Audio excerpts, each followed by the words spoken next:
Minasan, apa kabar semuanya? Kembali lagi di channel The Project TV.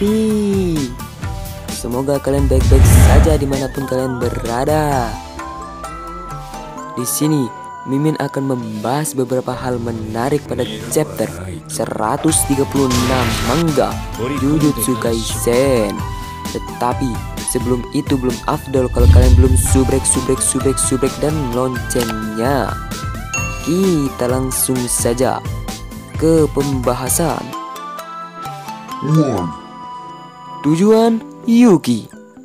Di chapter ini kurang lebih pada awalnya berisi tentang percakapan atau adu ideologi antara Yuki dan Geto. Tujuan Yuki memiliki hal yang sama dengan Geto Suguru yang asli. Pada awalnya Geto Suguru ingin membantai semua non-saman, atau setidaknya mendorong mereka supaya bisa mengendalikan energi kutukan. Dengan begitu, eksistensi kutukan akan hilang dari dunia. Yuki sendiri memiliki tujuan yang sama dengan Geto Suguru yang asli. Hanya saja cara mereka mencapai garis akhir berbeda. Cara Yuki mencapai tujuannya adalah dengan membuat manusia terbebas dari energi kutukan. Dengan kata lain, Yuki ingin para manusia tidak bisa menghasilkan energi kutukan lagi. Karena itulah Yuki terkesan tertarik dengan Toji.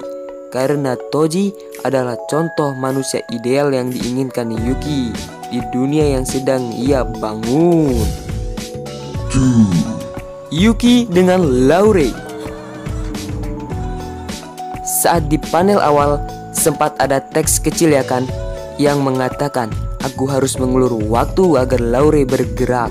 Dan di sini menandakan bahwa Yuki sudah bekerja sama atau setidaknya kontak dengan Laure sebelum datang berhadapan dengan Geto palsu dan Uraume. Oh ya, buat kalian yang lupa atau belum tahu tentang Laure, Laure itu adalah anak buah dari Geto Suguru asli. Tujuan Yuki jadi traveler. Tujuan Yuki jadi traveler atau pengembara, sebut juga dia tuh sebenarnya pengangguran ya kan. Dilihat dari beberapa dialog, kemungkinan tujuan Yuki keliling dunia dan berbagai negara adalah untuk mencari orang selain Toji yang tidak memiliki energi kutukan dan mengukur tingkat kutukan serta saman pada negara tertentu. Dikatakan oleh Yuki sendiri bahwa dibandingkan dengan negara Jepang, kemunculan saman dan kutukan sangat jarang terjadi di negara lain, yang berarti tingkat supranatural di Jepang lebih besar atau tinggi dibandingkan negara lain. Dan ini tidak lain dan tidak bukan karena pengaruh Master Tengen. Tujuan asli Geto palsu. Akhirnya kita diberitahu tujuan asli dari Geto palsu. Singkatnya saja, si Geto itu ingin mengembalikan zaman keemasan Jujutsu di era Heian dengan menciptakan kekacauan yang sebisa mungkin tidak terlalu terikat dengan dirinya. Kenapa harus tidak terikat dengannya, Min? Jawabannya sendiri sudah jelas bukan? Dia beritahu apa yang terlahir dari seseorang tidak akan melebihi orang tersebut.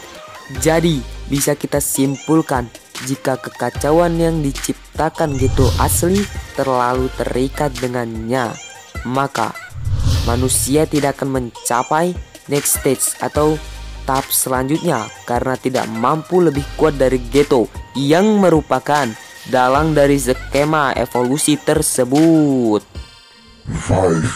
Master Tengen. Sedikit ngebahas tentang Tengen di sini. Di sini sedikit disinggung tentang penghalang Tengen, yang dimana jika Geto ingin mengoptimalkan energi kutukan, penghalang Tengen diperlukan di sini. Mimin tidak terlalu paham sebenarnya diperlukannya untuk apa ya kan, tapi yang pasti akan jadi faktor yang lumayan penting bagi kita semua. Oh ya, sedikit info saja. Master Tengen itu merupakan seseorang ya yang menurut informasi itu manusia yang menciptakan dunia Jujutsu yang bertentangan langsung dengan Star Globe. Tengen itu kemungkinan sudah hidup sebelum era Nara karena Star Globe sendiri didirikan di era Nara, yang berarti Tengen itu lebih tua dari Sukuna yang eksis di era Heian. 6. Teknik manipulasi kutukan Suguru. Di sini kita juga diberitahu lebih banyak hal tentang teknik kutukan milik Suguru. Setelah dia memakan Mahito, kita tahu bahwa teknik kutukan milik Suguru membuatnya bisa menjadikan kutukan sebagai pionnya dengan beberapa syarat. Di chapter ini kita diberitahu kalau dia bisa menggunakan teknik dari kutukan yang dia makan tanpa harus mensummon kutukan itu terlebih dahulu. Jadi bisa dibilang Suguru itu punya banyak teknik kutukan. 7. 2 tipe non-saman. Kita akhirnya sampai pada sedikit kejelasan. Pada Itadori Yuji diketahui bahwa ada 2 tipe non-saman. Yang pertama adalah manusia yang memiliki bakat menjadi saman karena di jiwanya terukir teknik kutukan, tapi otaknya tidak didesain layaknya seorang saman. Dari sini kita tahu kalau struktur otak saman itu berbeda dengan manusia normal lainnya. Salah satu contohnya adalah Yoshino Junpei.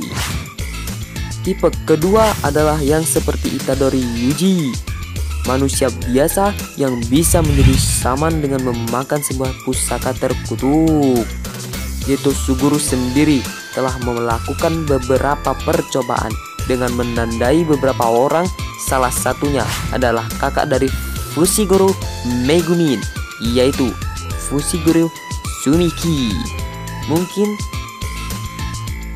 itu saja yang bisa Mimin sampaikan. Beberapa informasi menarik yang lainnya itu di panel akhir itu Geto telah berhasil ya membawa segel yang berisi Satoru Gojo.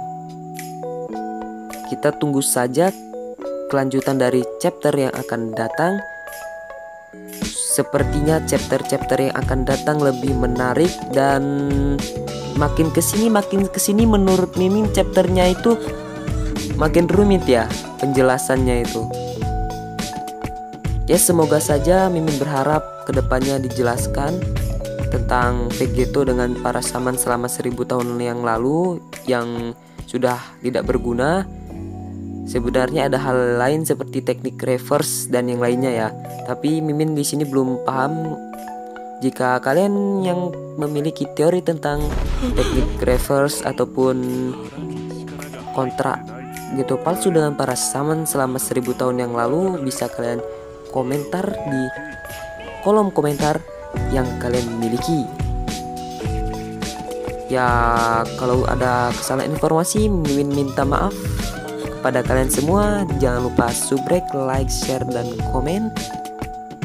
Tekan loncengnya supaya mendapatkan notifikasi lainnya.